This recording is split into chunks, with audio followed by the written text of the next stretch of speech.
Profitez de l'histoire suivante. Par compassion, j'ai permis aux proches de mon ancien compagnon de rencontrer ma fille, mais aujourd'hui, ils cherchent à s'en emparer, affirmant devant la justice que je ne suis pas digne d'elle. Mère parce que j'ai eu un nouveau petit ami. J'ai 30 ans, je suis la mère célibataire de Clara, 2 ans.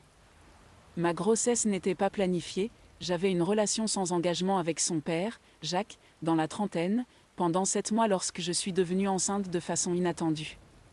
Il habitait dans un autre état, mais visitait ma ville mensuellement pour des raisons professionnelles et nous nous sommes bien entendus après nous être rencontrés dans un bar. Nous avons réfléchi à nos options concernant la grossesse, mais j'ai décidé de garder le bébé.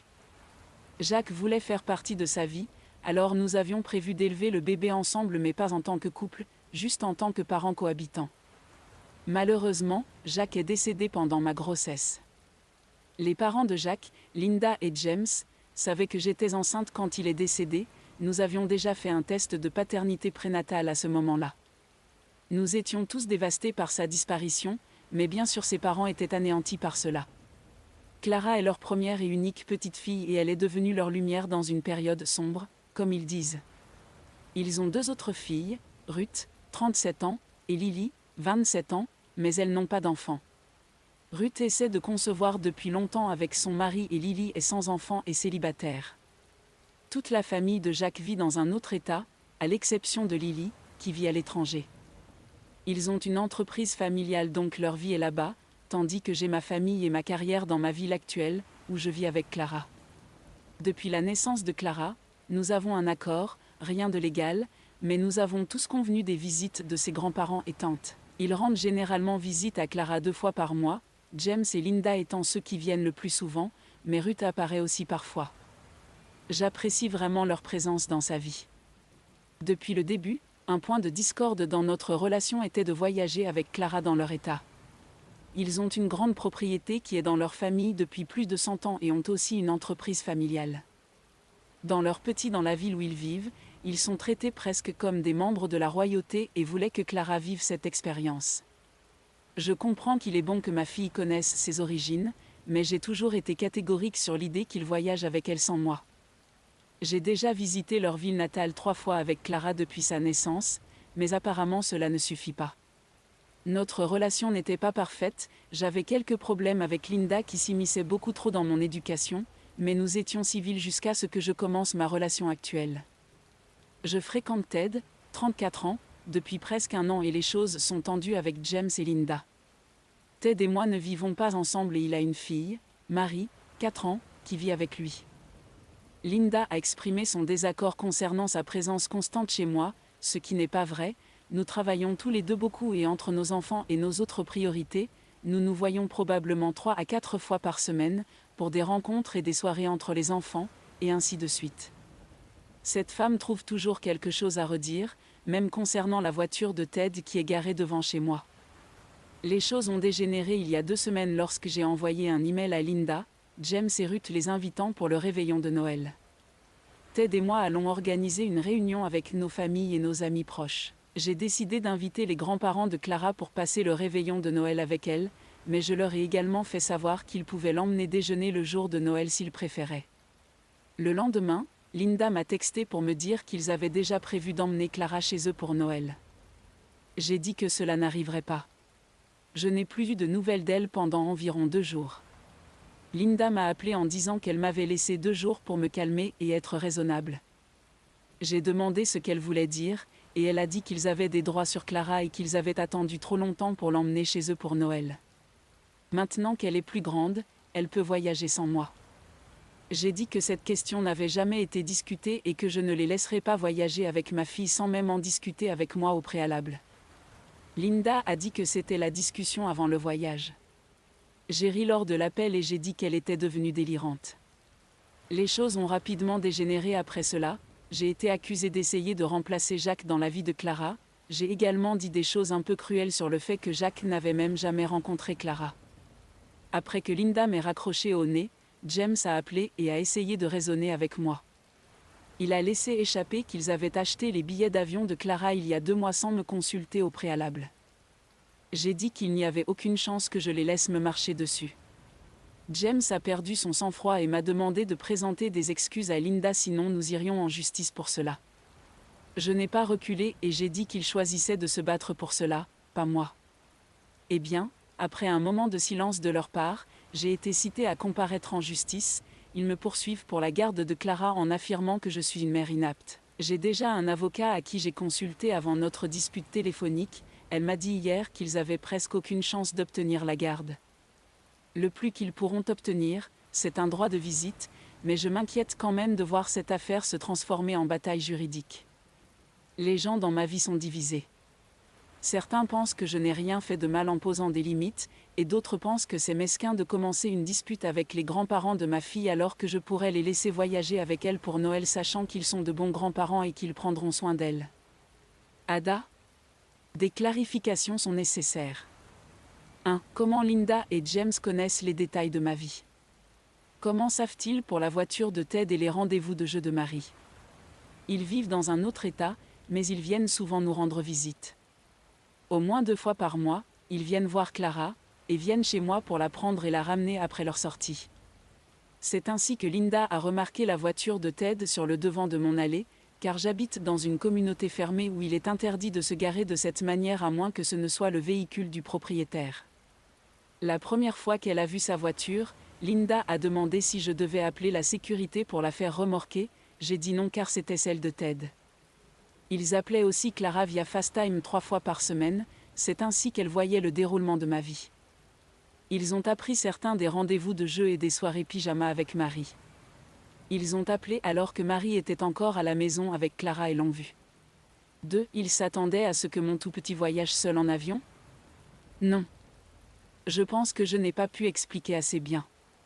James a dit qu'il voyagerait jusqu'à ma ville, prendrait Clara avec eux en avion vers leur état, et après une semaine il la ramènerait. Elle n'était jamais censée voyager seule, pour ce qu'ils avaient prévu. 3. Est-ce que je crois qu'ils allaient kidnapper ma fille? Je ne sais pas. Je pense que c'est possible, certains commentaires m'ont rendu paranoïaque pour être honnête. James a dit qu'il lui avait acheté des billets de retour, mais je ne pense pas devoir lui faire confiance sans preuve. Leurs paroles ne signifient rien maintenant. 4. Ai-je toujours des contacts avec eux? Non, mon avocat m'a conseillé de couper tous les visites, appels vidéo avec Clara et de communiquer uniquement avec les grands-parents de ma fille par le biais de nos avocats. Ils ne sont pas bloqués sur mon téléphone, mais je ne répondrai à aucun appel de leur part. S'ils m'envoient un SMS ou un email, je le ferai envoyer à mon avocat. Croyez-moi, aujourd'hui tout était de faire un dossier et de documenter chaque petite chose. Merci beaucoup pour les conseils, les gars. Et ne vous inquiétez pas trop, Clara et moi vivons dans une communauté très sécurisée, avec des caméras et une sécurité armée. Personne ne me la prendra. Des commentaires où l'OP a répondu, commentateur 1. NTA. Ils ont acheté des billets d'avion il y a 2 mois sans vous demander? Ce n'est pas planifié à l'avance, c'est de l'énergie délirante d'agence de voyage. Vous êtes la maman de Clara et non pas une location de vacances qu'ils peuvent réserver sur Airbnb. Exactement. C'est ce qui m'a le plus énervé, qui fait ça avec l'enfant de quelqu'un d'autre? Ils agissent comme si Clara était leur enfant, pas le mien. Commentateur 2. Si j'étais vous, je prendrais l'avocat le plus agressif et sournois que je pourrais trouver pour traîner leur nom dans la boue. Vous ne pouvez pas faire confiance à votre enfant avec eux. Ils ne vous respectent pas. Ils sont égoïstes et déraisonnables, combattez le feu par le feu NTA. Mon avocat est une femme très féroce avec presque 20 ans d'expérience en droit de la famille. Ma sœur est avocate et a été son élève à l'université. Elle m'a immédiatement dit que je devais appeler son ancien professeur, ce que j'ai fait. Commentaire 3. NTA. Il s'agit de votre enfant. Ils n'ont aucun droit de demander quoi que ce soit, et vous avez été assez aimable pour les inclure dans votre vie. Avez-vous un système de sécurité chez vous? Je m'inquiéterais s'il se présentait. OOP, j'ai un très bon système de sécurité chez moi. Mon père s'est assuré de superviser l'installation lorsque j'ai déménagé dans ma maison enceinte. Il n'y a aucun moyen pour eux de se présenter sans être enregistrés.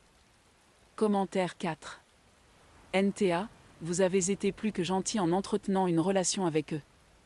Je suis sûr qu'ils n'obtiendront pas la garde, mais je m'interroge sur les droits des grands-parents. Est-ce une chose dans votre pays, État? Si c'est le cas, je me battrai pour m'assurer que toutes les visites se déroulent près de vous. Il serait mal vu pour eux de l'emmener et de tenter de vous l'éloigner, mais ils ont déjà prouvé être louches et malhonnêtes. OOP, selon mon avocate, puisque Jacques est décédé, ils ont des droits de grands-parents ici dans mon pays. Mais seulement des visites et uniquement dans la même ville où vit l'enfant, elle pense qu'il n'y a aucune chance qu'ils obtiennent la garde. Cela pourrait donc leur donner moins accès à elle qu'auparavant. OOP précise les détails concernant l'héritage que Clara a dans son pays après le décès de Jacques. Ici, son héritage est déjà sécurisé et reçu. Elle a hérité de 50% des biens de son père et recevra sa part lorsque ses grands-parents décéderont, c'est la loi. Ici, si vous décédez sans être marié ou sans avoir de partenaire de vie, vous devez vivre au moins 6 mois avec quelqu'un pour être considéré comme un partenaire légal. 50% vont à tous les enfants que vous avez et 50% vont à vos parents. Si vos parents ne sont plus en vie, 100% ira à vos enfants. Dans le cas contraire, si vous êtes sans enfants, 100% ira à vos parents s'ils sont en vie. Il n'est pas nécessaire d'avoir un exécuteur testamentaire pour qu'elle reçoive l'héritage. Mais j'ai placé ces biens dans un trust d'investissement pour éviter les problèmes. Mise à jour, le 11 février 2025. Et, j'ai posté mon histoire ici il y a quelques mois et j'ai été surpris de voir à quel point cela a été rapidement viral, non seulement sur Reddit mais aussi sur d'autres applications. Je n'étais pas sûr si je devais poster une mise à jour, car je craignais d'être doxé, et j'ai aussi reçu une tonne de messages haineux et des gens repostant mon histoire pour me harceler et souhaitant que je perde la garde de ma fille. Concernant la possibilité d'être doxé, j'en ai parlé à mon avocate et lui ai montré mon post, et elle a dit que je pouvais mettre à jour en gardant les noms falsifiés et sans donner de détails personnels. Jusqu'à présent, personne dans ma vie n'a découvert mon post, ce qui a du sens puisque l'anglais n'est pas la première langue de notre pays. Cela dit, je tiens également à préciser que ma grammaire et mes compétences en écriture en anglais ne sont pas les meilleures, car c'est ma deuxième langue, mais j'ai été vraiment choquée par le nombre de personnes qui m'ont attaqué à ce sujet. Certains ont dit que je devais être alcoolique pour faire autant de fautes de grammaire et que je méritais de perdre ma fille pour être un ivrogne, ce qui n'est pas vrai, je ne bois pas. Je sais que l'Internet peut être toxique, mais certaines personnes sont prêtes à aller trop loin pour harceler les autres, c'est vraiment bas. J'espère juste que tous ceux qui ont critiqué mes compétences en écriture ont une meilleure connaissance que moi en apprenant une autre langue. Plus de 2 mois se sont écoulés, et beaucoup de choses se sont passées depuis. Ma vie a été vraiment chaotique pendant quelques semaines, et j'ai senti que je ne pouvais pas célébrer Noël comme je le voulais vraiment car j'étais constamment inquiet à propos du procès de garde. Je suis soulagée de dire maintenant que c'est fini. Aussi, à ceux qui s'inquiétaient pour Clara, je vous remercie d'être si doux. En toute honnêteté, je pense que plus de gens ont été gentils et doux que des harceleurs, donc je vous suis vraiment reconnaissant pour votre bienveillance. Je vous remercie du fond du cœur pour tous vos vœux. Clara est en bonne santé et heureuse, heureusement personne n'a essayé de me l'enlever. Je sais que beaucoup d'entre vous disaient qu'ils pourraient essayer de l'enlever, je suis toujours inquiète à ce sujet, mais rien ne s'est passé. Après avoir publié mon message, j'ai passé plusieurs jours à travailler avec mon avocat, ma famille, et même avec la société de sécurité à domicile que j'ai engagée pour m'assurer que Clara était en sécurité, que toutes mes caméras de sécurité fonctionnaient, et que j'avais toute la documentation nécessaire pour le tribunal. Mon avocat et moi avons préparé une tonne de documents sur moi, sur Clara et avons même obtenu les archives des visites dans ma résidence sécurisée qui prouvent que Ted n'a jamais passé la nuit ici. Ma famille était très consciente de mes craintes d'enlèvement, et ils se sont assurés d'être toujours près de nous. Je dois vous remercier pour les incroyables conseils que j'ai reçus. Je ne veux pas trop insister sur les haters, car 90% des commentaires et messages étaient vraiment gentils et attentionnés. J'ai fait de mon mieux pour écouter mon avocat et pour mettre en place les mesures que vous avez suggérées pour assurer notre sécurité. De plus, j'ai parlé au pédiatre de Clara, au dentiste pédiatrique, à son professeur de natation, même à l'église de mes parents où Clara va parfois au cours pour enfants. Ils sont au courant du procès et que personne ne devrait divulguer des informations sur Clara ou sur moi, en aucune circonstance. Ils sont tous sur la même longueur d'onde et nous soutiennent en comprenant la situation. Certaines personnes m'ont également conseillé de parler aux tantes de Clara pour savoir si elles sont au courant du procès et de la possibilité que leurs parents essaient d'emmener ma fille. Je n'étais pas sûre de la manière de faire cela, mon avocat a dit que je pourrais essayer de communiquer avec elles, mais seulement par SMS ou par email.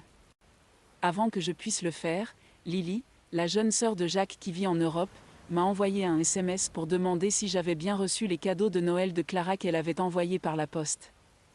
J'ai saisi cette occasion et ai écrit un SMS expliquant ce qui se passait avec ses parents.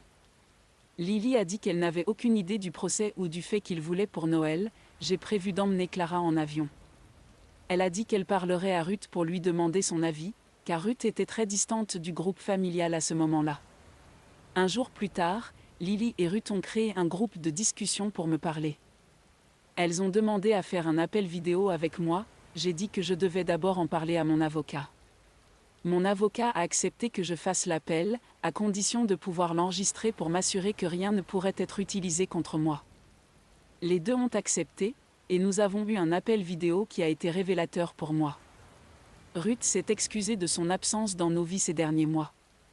Elle faisait face à de nombreux problèmes personnels, mais avait une bonne nouvelle à partager. Ruth a réalisé sa 3e FIV et actuellement, elle est enceinte de 22 semaines de son premier enfant.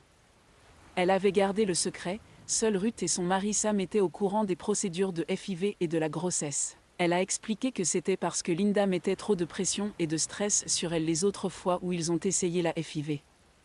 Ruth s'éloignait des situations qui augmentaient son niveau d'anxiété. Sa mère était une source principale d'anxiété. Sa grossesse est une bonne nouvelle, mais ne m'a pas surprise, car je savais qu'elle essayait d'avoir un enfant. Je suis heureux qu'elle ait finalement pu concevoir. Je dois expliquer que Linda est ce que les gens appellent une maman de garçon. Elle n'a jamais eu de bonne relation avec ses filles. J'en avais une idée, mais comme je n'étais pas proche d'elle, je ne savais pas à quel point sa relation avec ses filles était mauvaise. Elle semblait juste distante et James était plus proche de ses filles. Ruth a juré qu'elle ne savait rien de la poursuite judiciaire avant que Lily ne l'appelle la veille. Après cela, elle en a parlé à son père et à son meilleur ami, qui est avocat, pour comprendre ce qui se passait. Elle a été surprise que l'ami de James ne sache rien de la poursuite, car il est normalement l'avocat qui le représente. James, quant à lui, a essayé de détourner la conversation lorsque Ruth a posé des questions, mais elle l'a poussé et finalement il a cédé et lui a tout dit. Tout. James affirme qu'il ne voulait pas me poursuivre en justice, mais la santé mentale de Linda s'est tellement détériorée qu'il craignait pour son bien-être. La seule chose qui pouvait la faire sortir du lit était Clara et l'idée de l'avoir à ses côtés. Il a ignoré que cela faisait de Linda celle qui n'était pas apte à élever un enfant, pas moi. Son plan était de me mettre sous pression avec la poursuite judiciaire, afin de me faire accepter un meilleur accord de droit de visite pour eux. Il voulait passer plus de jours avec elle et pouvoir voyager avec elle chez eux plusieurs fois par an. James n'a jamais dit qu'il voulait la garder pour toujours, mais je ne fais pas confiance à ses paroles. Ma confiance est brisée. Ruth et Sam ont remis en question James pour m'avoir poursuivi en justice pour la garde afin de me manipuler et pour ne pas avoir obligé Linda à suivre une thérapie. Il a prétendu que Linda ne acceptait pas l'idée de consulter un thérapeute, car elle n'est pas folle, et a déclaré qu'elle n'irait en aucun cas. Ruth a dû menacer James que s'il ne retirait pas la poursuite en justice et n'obtenait pas l'aide nécessaire pour Linda, elle cesserait tout contact et démissionnerait de l'entreprise familiale. Elle était très inquiète à l'idée qu'il fasse la même chose à Sam en cas de décès, et que leur enfant se retrouve avec son mari. James a un peu craqué après ça et a cédé aux exigences de Ruth. Après mon appel avec Ruth et Lily, j'ai appris que la poursuite en justice serait abandonnée. Malheureusement, dans mon pays du 20 décembre au 20 janvier, les tribunaux sont en pause, ils ne traitent que les cas d'urgence, le mien ne l'était pas.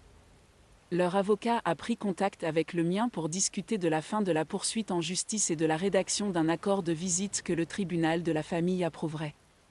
Nous avons convenu de travailler le dessus, mais je ne signerai un accord de visite que s'ils avaient retiré leur poursuite pour la garde et seulement s'ils acceptaient de suivre mes règles.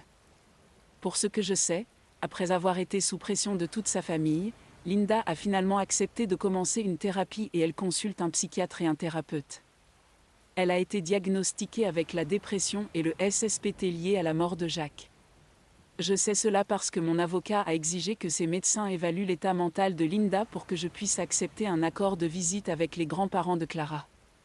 Je n'ai jamais dit ça ici, mais la mort de Jacques a été soudaine et violente. Il a été victime d'un cambriolage qui a mal tourné.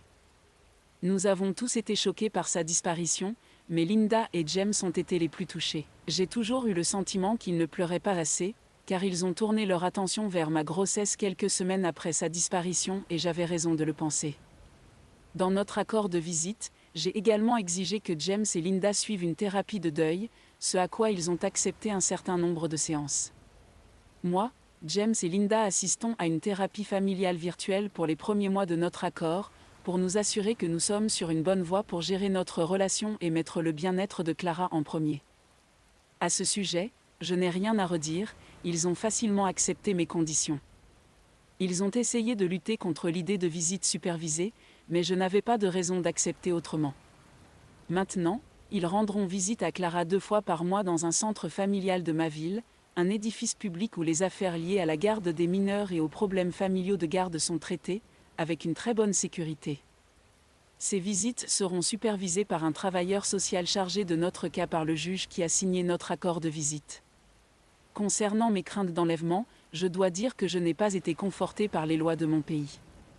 Fondamentalement, moi et mon avocat sommes allés à un commissariat de police et avons signalé un éventuel enlèvement. Ils ne semblaient pas prendre cela au sérieux et pour l'instant, ils ne porteront pas plainte. Au moins, il y a des documents concernant mes craintes. James a fini par envoyer à mon avocat les billets d'avion de Clara pour prouver qu'ils lui ont acheté 2 billets et n'avaient pas l'intention de rester avec elle. Comme ils ont de l'argent, je n'ai pas. Je ne pense pas qu'il leur serait difficile d'acheter un billet de retour en sachant qu'ils ne l'utiliseront pas. Donc je ne leur fais toujours pas confiance ni ne les crois. Je n'ai pas l'intention de les laisser rendre visite à Clara sans surveillance. Même leurs tantes savent que pour voir Clara, elles auront aussi une supervision. Tout le monde accepte cela pour le moment et les visites ont commencé il y a quelques semaines, voyons ce qu'il se passe dans le futur. Je n'ai pas non plus l'intention de voyager dans leur état ou leur ville dans un avenir proche. Je suis vraiment effrayée par la possibilité qu'ils utilisent leur pouvoir pour prendre ma fille, donc je ne leur faciliterai pas la tâche.